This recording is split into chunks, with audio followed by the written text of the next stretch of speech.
On a slick, rain-soaked street, a young black woman hurried past glowing restaurant windows, burdened by crushing debt and the weight of broken dreams. But when she saw an elderly man with Parkinson's being cruelly shoved into the cold by a restaurant server, she didn't keep walking. Instead, she rushed to help him, offering warmth and a hot meal. What she didn't know was that this single act of kindness would spark a chain of events that would change her life forever. Before we dive in the story, let us know where you're watching from. We love to hear your thoughts. The rain had just started to fall, light at first, tapping gently against the cracked sidewalks of Grand Avenue, before quickly thickening into a steady curtain that blurred the neon lights into smears of gold and blue across the slick pavement. Amia pulled her jacket tighter around her thin frame as she walked, her worn sneakers slapping softly against puddles, her breath curling in front of her in little ghosts of steam. Her diner, or what little was left of it, sat 2 blocks down, a tired little building sagging between a pawn shop and a boarded-up bookstore, but tonight she wasn't thinking about the diner yet. Her mind too weighed down with numbers she couldn't make add up, hospital bills she couldn't seem to shrink, and an ache in her chest that no coat could shield against. As she passed the glass doors of the fancy restaurant on the corner, the kind she would never dare step inside, she heard a commotion, loud, sharp voices slicing through the sound of the rain. Curiosity tugged at her despite the cold, and when she turned her head, she caught the scene unfolding like a slow, painful movie. A man, a server by the look of his crisp uniform and harried scowl, was shoving an elderly gentleman out onto the wet steps, his movements rough, impatient, his words biting and cruel. "You're making the guests uncomfortable. We don't serve people like you." The old man stumbled, his thin legs no match for the slippery stone, and he fell hard onto the sidewalk, his cane clattering loudly as it slipped from his gnarled hand. His body trembled, not just from the fall or the cold, but from something deeper, something uncontrollable. Maya saw it then. The way his hands jerked and spasmed against the concrete, the way his jaw tensed and quivered. Not the shakiness of age, but the unmistakable, brutal trembling of Parkinson's disease, advanced and cruel. Her heart lurched. Without thinking, she darted forward through the rain, her shoes slipping slightly on the wet ground, and crouched beside him. "Sir, are you hurt? Can you move?" Her voice was soft, warm, cutting through the embarrassment that tightened his face and made him avoid her eyes. Slowly, painfully, he nodded, struggling to sit up, his breath coming in short, shuddering gasps. His white hair clung to his forehead, soaked through, and the frayed cuffs of his jacket were dark with rain. The server huffed behind them, muttering something about keeping the entrance clear, but Amia didn't spare him a glance. Her world had narrowed to the old man before her, to the way his body betrayed him, to the way the expensive restaurant behind them turned away, as if his suffering were an eyesore they could just wipe clean. She braced his elbow carefully, her fingers steady against his trembling arm. "My place is just down the street," she said gently. "It's nothing fancy, but it's warm, and I can fix you something to eat, if that's all right with you." The man hesitated, blinking up at her, confusion and shame warring on his weathered face. But something in Amir's eyes, something quiet, kind, unwavering, made him nod once, almost imperceptibly. She smiled, not the bright, easy smile she wore for customers, but a softer one, one that said "you matter" without ever having to say the words out loud. She retrieved his cane from the sidewalk, slipped her arm firmly around his shoulders, and together they slowly made their way through the rain, her small frame supporting him every step of the way. The world around them bustled and blurred, people hurrying past without looking, cars hissing through puddles, shop windows glowing with warmth that seemed reserved for others. But Amia only focused on the man at her side, on the careful, patient steps they took together, and on the faint, battered outline of her diner growing closer through the mist and rain. A place that for at least one more night could still offer someone a home.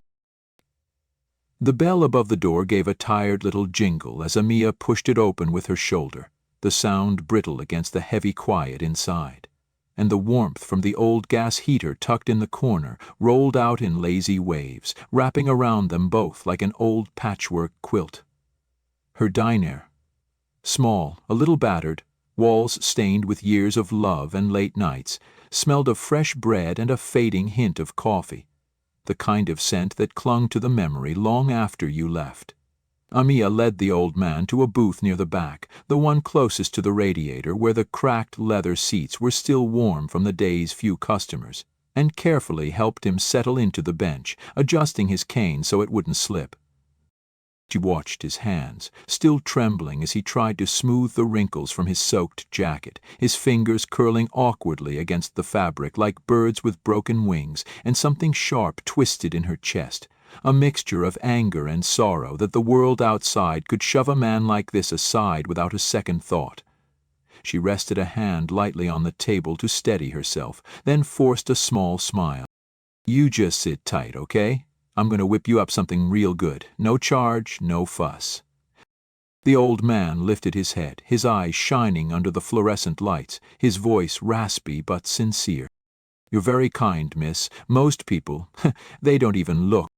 Amiana's heart squeezed tighter, but she didn't let it show. She just nodded, slipped behind the swinging kitchen door, and set to work. The kitchen was cramped, filled with the kind of mismatched pots and pans you only found in places held together more by hope than by money, and the flickering overhead light buzzed like a tired bee, but to Amia it was still home. She pulled out the last of her ingredients, a bundle of collard greens, some thick slices of ham hock, a handful of sweet potatoes, and half a loaf of cornbread she had baked the night before, still tender and golden. Her hands moved on instinct, muscle memory guiding her as she chopped and stirred, the familiar rhythm soothing the knot of worry that had lived in her belly for weeks. Through the small service window she could see him, the old man sitting quietly looking around the diner with an expression Amia knew too well. The look of someone who had learned not to expect kindness, who sat on the edge of his seat like he might still get asked to leave. Her throat tightened, but she shoved the feeling down, focusing on the sizzle of the ham hitting the pan, the rich scent of it filling the air, stronger now, wrapping around the battered tables and cracked linoleum floors like a promise. 10 minutes later, she slid a steaming plate in front of him, the greens glistening with butter, the ham tender and smoky, the sweet potatoes soft enough to fall apart under a fork, the cornbread still warm enough to melt the honey she drizzled on top. She set down a glass of sweet tea, too, the kind her mother used to make, strong and sugared until your teeth ached. "Hope you're hungry," she said, easing into the booth across from him, tucking her legs under the table, the exhaustion of the day pressing against her bones but unable to dim the quiet satisfaction curling in her chest. The old man stared at the plate like it was a feast laid before a king, his hands trembling worse now as he picked up the fork, but Amia didn't rush him, didn't look away, just smiled, and began eating her own plate like it was the most normal thing in the world, like sitting here across from a stranger in a near-empty diner was exactly where she was meant to be. Between mouthfuls they talked, slow at first, cautious, the old man's voice halting between the tremors of his muscles. His name was Walter, and he had been living on the edge of the city for years now, scraping by after Parkinson's had stolen the steady hands he needed to work. He spoke of days he spent alone, the way people flinched when he tried to hand them a dollar bill, the way the world moved faster and colder now. Amia listened, really listened, her spoon pausing halfway to her mouth, her face open and patient in the low yellow light. And when Walter asked, almost shyly, about her, Amia found herself telling him more than she had told anyone in months, about how her mama and daddy had died in a car accident when she was just a kid, how her aunt had taken her and her little sister in and raised them on diner food and second-hand clothes, how this little place had been her mama's dream once, a place to feed people, to make them feel like they mattered. She told him how tomorrow she would have to close the doors for good because the bills were too high and the debts too deep, how her aunt's hospital stays were getting longer and the medicine more expensive, how she couldn't keep pouring everything she had into a sinking ship, even if it broke her heart to walk away. Walter didn't say much after that, just listened, nodding slowly, his face solemn, his hands folded carefully in his lap, like he didn't trust them not to betray him even now. When the meal was done and the plates were scraped clean, Amia helped Walter to his feet again, his cane tapping gently against the floor as she led him to the door. The rain had let up into a fine mist now, the streets shining under the street lights like spilled silver. She flagged down an old yellow cab, pressing a few crumpled bills into the driver's hand and giving him Walter's address, before turning back to the old man. "You take care of yourself, Mr. Walter," she said, her voice thick despite her best efforts. Walter caught her hand between both of his, the tremors still strong but the grip steady with something else. Gratitude, maybe. Or hope. "I'll see you tomorrow, child," he said, a small, fierce spark in his tired eyes. "Here, same place." Asha smiled, wide and real, even as her throat ached, even as the cab pulled away and she was left standing there alone on the cracked sidewalk, with the rain misting down around her, her diner flickering behind her, like a heartbeat, trying so hard not to fade out. The next morning dawned heavy and gray, the sky sagging low over the rooftops like a wet wool blanket, and the streets of Grand Avenue were still slick from the night's rain, glinting under the pale, reluctant light of the rising sun. Amia had barely slept, the weight of farewell pressing against her ribs, but she still rose early, pulling on her faded jeans and her soft, worn hoodie, her movements slow, methodical, like she could stretch time if she just moved carefully enough. The diner was colder than usual when she arrived, the heater groaning weakly against the chill, and the fluorescent lights buzzed overhead, casting a washed-out yellow glow over the scuffed floor and empty booths. She stood in the doorway for a long moment, keys dangling from her fingers, drinking it in. The way the place smelled faintly of coffee grounds and fryer oil, the way the sunlight tried its best to spill across the checkerboard tiles, but didn't quite reach. The way the whole building seemed to exhale around her, tired but stubborn, refusing to give up without a fight. Today was supposed to be the last day, the final goodbye to everything her mama had built, with chipped dishes and love too big for the tiny kitchen to hold, and Amia had decided she would not let it end with silence. She rolled up her sleeves, tied on her apron for what might be the last time, and set to work. She didn't have much left. The pantry shelves were more bare than stocked, the produce was bruised and soft in places. But she made do, pulling together pots of hearty vegetable stew, trays of cornbread, steaming pans of scrambled eggs and sausage. The smells rose up quickly, filling the air with a warm, welcoming richness that wrapped around the walls like a goodbye hug. And they came. The regulars from the bus station, the old woman who lived 3 doors down and talked to herself, a pair of teenagers with threadbare hoodies and wary eyes. Drawn by the scent, by the open door, by the promise of one more meal in a world that didn't offer many, Amia served them with smiles, real ones, setting plates down with a gentle hand and a kind word, laughing when the old man from the pawn shop told her she ought to charge double for the cornbread, pretending not to notice when one of the teens slipped an extra muffin into his coat pocket with guilty eyes. She didn't care. Today wasn't about money. She was wiping down the counter with a damp cloth, humming under her breath, when she heard the door jingle again, and she turned, expecting another regular, another familiar face. But what she saw made her pause, the cloth falling still in her hand. Walter stood in the doorway, his figure a little straighter today, though his hands still trembled at his sides, and behind him, framed by the gray light, was a tall man in a dark, impeccably tailored coat, his shoes polished to a mirror shine, his hair neatly combed, his face striking in that way that made people look twice without knowing why. He stepped inside after Walter, his gaze sweeping the diner once, quick, sharp, missing nothing, before settling on Amia. The man carried himself like someone who was used to owning whatever space he stepped into, but there was something else in his posture too, something guarded, cautious, almost reluctant, like he wasn't sure if he belonged here, among the chipped mugs and the sticky menus and the battered jukebox humming faintly in the corner. Walter shuffled forward, his smile warm, reaching for Amia's hand with a grip as firm as he could muster. "Told you I'd come back," he said, his voice cracking just a little, and there was pride in his words, pride and something that made Amia's throat tighten. The man behind him stepped closer, hesitating only a moment before offering his own hand, his voice smooth but not unfriendly. "I'm Ethan," he said simply. "Walter's son." Amia blinked, caught off guard by the resemblance now that she looked. The same stubborn set to the jaw, the same flash of fierce intelligence in the eyes. She shook his hand, her palm rough from years of scrubbing floors and chopping onions, meeting the fine softness of a man who probably never worried about rent or grocery bills. "It's nice to meet you," she said, her voice steady, even though her heart was picking up speed for reasons she couldn't explain. Ethan glanced around the diner again, his mouth pressing into a tight line as he took in the peeling paint, the mismatched chairs, the tiny army of people cradling bowls of soup with gratitude written in every line of their faces. He said nothing, but Amia could feel the weight of his silence, heavy and measuring. Walter, oblivious or maybe just uncaring, tugged at Ethan's sleeve. "I told you," he said fiercely, the tremors making his words jerk. "I told you she was special."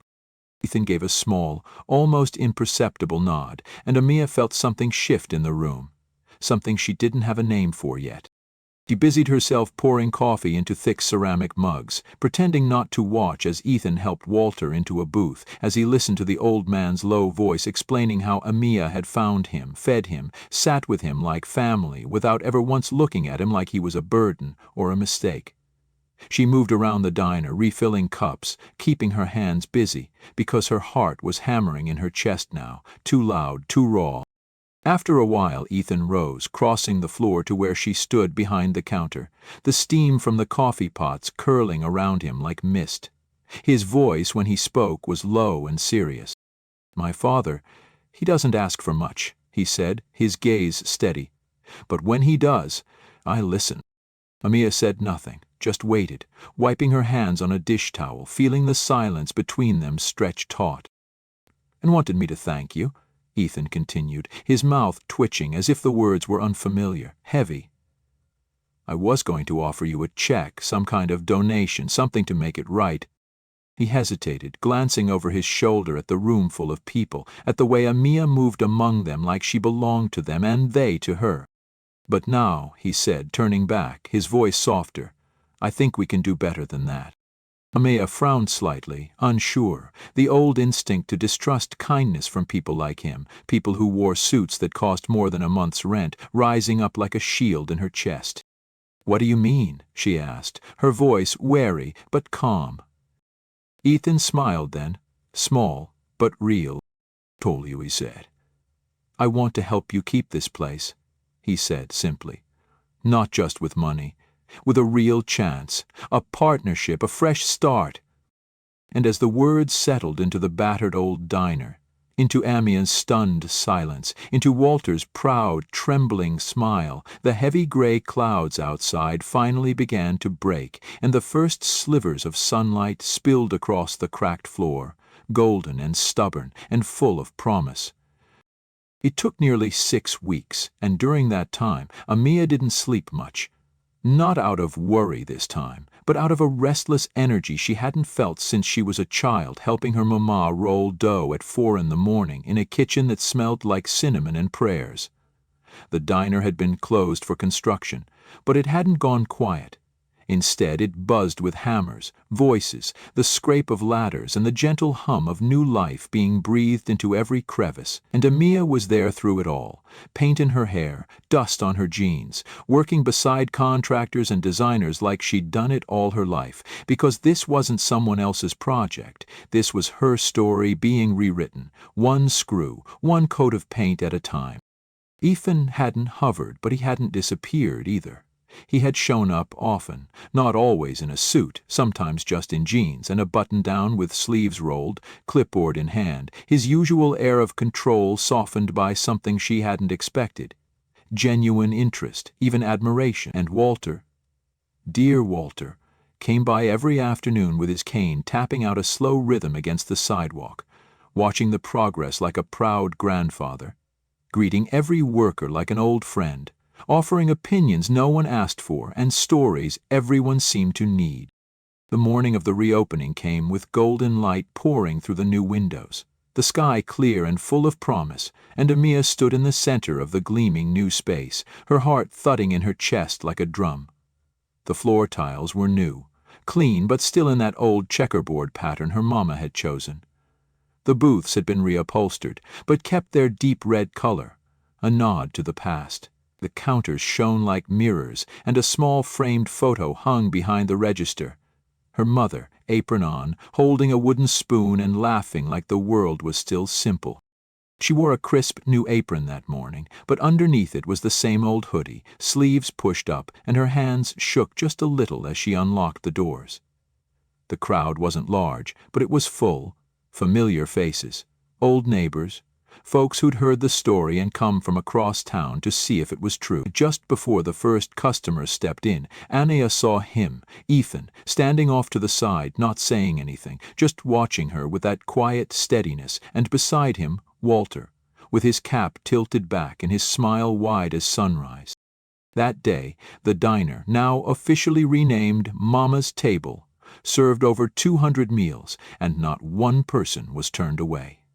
Amia didn't stop moving, plating food, hugging regulars, showing new faces to their seats. But she smiled more than she had in years. And late that afternoon, after the rush had slowed and sunlight spilled across the floor like melted gold, Ethan asked her to step outside for just a moment. Or on the sidewalk, he handed her a folder, thick, official-looking, and when she opened it, she blinked at the words before her. Incorporation papers. Banking documents. A trust agreement. "What is this?" she asked, her voice barely above a whisper. Ethan's smile was warm but serious. "It's a foundation," he said. "The Mama's Table Foundation. You'll run it. Every meal sold here contributes to a fund that provides food and support for families in crisis.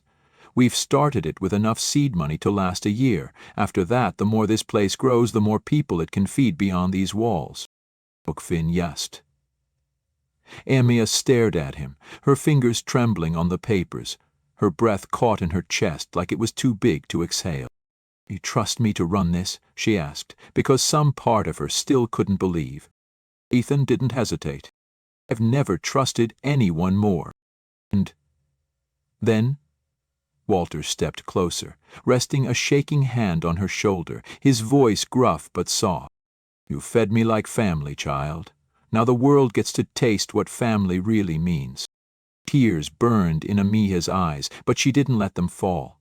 She looked at the building behind her, the way its windows glowed, the way the sign above the door caught the last light of day, and she felt her mama's spirit move through the space like a breeze through open curtains. And she knew this wasn't an ending. It wasn't even just a beginning. It was a promise. That kindness, real kindness, didn't fade when the lights went out. It planted roots. It fed people. It built legacies. And as the door swung open behind her and the bell chimed, sweet and clear like a song returning home, Amia smiled, stepped back inside, and got to work. Join us to share meaningful stories by hitting the like and subscribe buttons. Don't forget to turn on the notification bell to start your day with profound lessons and heartfelt empathy.